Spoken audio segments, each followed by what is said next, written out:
कैसे पता चलता आपको दिवाली कब आई? एक कैलेंडर है, उसको फॉलो करते हैं। दीपावली यदि आप इधर भी उसी हमारे तरीके से मानते हैं तो दीपावली जिस महीने में आती है उस महीने को हम कहते हैं कार्तिक पूर्णिमा, कार्तिक अमावस्या। होली जब आती है तो हम कहते हैं फाल्गुन पूर्णिमा। रक्षाबंधन आती है हम कहते हैं श्रावण पूर्णिमा। तो जनवरी फरवरी तो यूज नहीं ले रहे, हम कुछ महीनों के नाम दूसरे यूज ले रहे हैं। इसका मतलब कैलेंडर दूसरा है। वो कैलेंडर हमारा विक्रमी कैलेंडर है, राजा विक्रमादित्य परमार के नाम पर वो विक्रमी कैलेंडर है। अंग्रेजों वाले कैलेंडर से 57 ईयर्स आगे। अंग्रेजों वाले कैलेंडर में जो कुछ चल रहा है उसमें 57 जोड़ोगे तो विक्रमी कैलेंडर आएगा। मतलब अंग्रेजों का जब कैलेंडर शुरू हुआ उसमें 57 ईयर्स पहले विक्रमादित्य परमार का कैलेंडर आ गया था। कहते हैं विक्रमादित्य ने शकों को हराने के बाद वो कैलेंडर चलाया।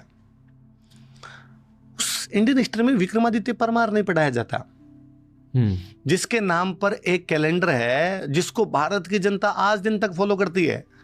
आपके आजादी के इतने बरस बीत जाने के बाद, आपके ग्लोबलाइजेशन हो जाने के बाद, आप पे अंग्रेजों का राज रहने के बाद, आप इंग्लिश मीडियम में पढ़ने के बाद शादी ब्याह आज भी उस विक्रमी कैलेंडर से कर रहे हैं। अपने घर का मुहूर्त आज भी उस विक्रमी कैलेंडर से ले रहे हैं। आप आज भी आप मड़ मास के अंदर चीजें नहीं खरीदते हैं, आज भी आप श्राद्ध मनाते हैं, वो सारे उस कैलेंडर के अनुसार है। जिसने वो चलाया उसके बारे में कोई चर्चा नहीं। अच्छा, उसी के भाई हुए थे भर्तृहरि। भर्तृहरि इतने मोटे आदमी हुए हैं, इतने मोटे राजा हुए हैं जिन नीति शतक, वैराग्य शतक, श्रृंगार शतक, मतलब नीति की, श्रृंगार की, वैराग्य की सब बातें की है। और इतने बड़े संत हुए बाद में गोपीचंद भर्तृहरि, जिनको भारत में चिरंजीव माना गया। भारत की हिस्ट्री चर्चा तक नहीं करती कि भर्तृहरि कब हुए थे। हम टाइमलाइन ही सेट नहीं करना चाहते।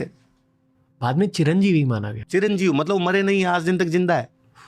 हनुमान जी, अश्वत्थामा, गोपीचंद भर्तृहरि, आलाउदल, हमारे जयपुर के बड़े प्रसिद्ध संत दादू दयाल जी महाराज के पहले शिष्य सुंदरदास जी महाराज, उन सब के लिए कहा जाता है कोई चिरंजीव है। आज दिन तक उनकी मृत्यु नहीं हुई है, अभी भी घूम रहे हैं वो।